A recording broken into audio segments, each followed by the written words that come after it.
Morning. Welcome back to PWT Rely News with your host, Mosey Along. And yes, today we couldn't do We Review Sunday cause there was concert outside and you wouldn't like the music. Trust me, it was from the 40s and the 50s. And even though I'm a 50s kid, I don't like it. So today, now, we're going to do last night's program.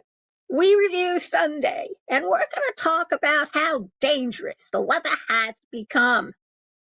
So, tonight, we're looking at a question that's no longer theoretical, no longer distant, and no longer deniable.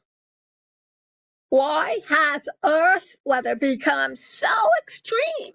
And why is it accelerating now?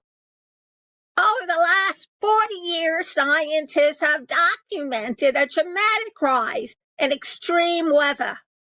Heat waves, wildfires, hurricanes, floods, and storms that break records not once a decade, but several times a year.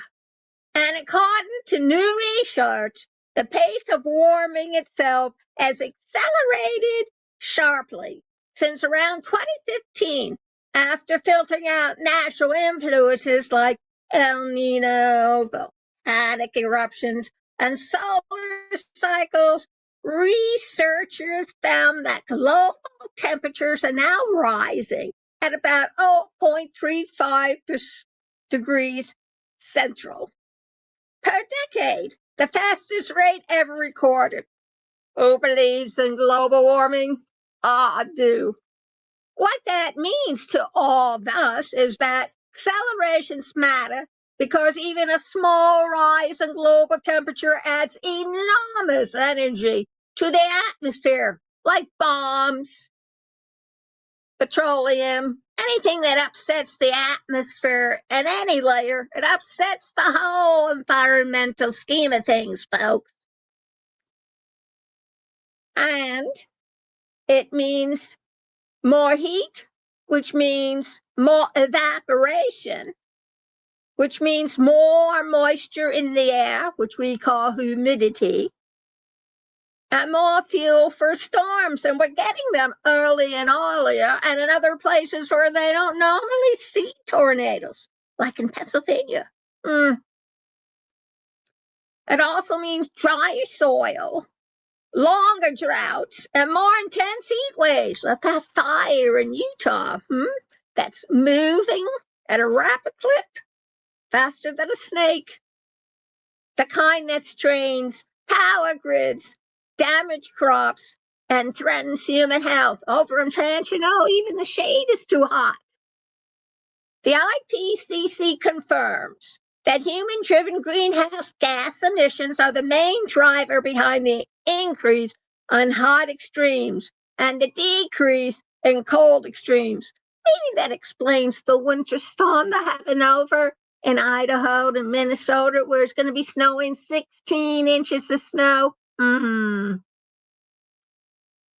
However, recent analysis have shown that we're entering a period of compound disasters, events happening simultaneously across continents.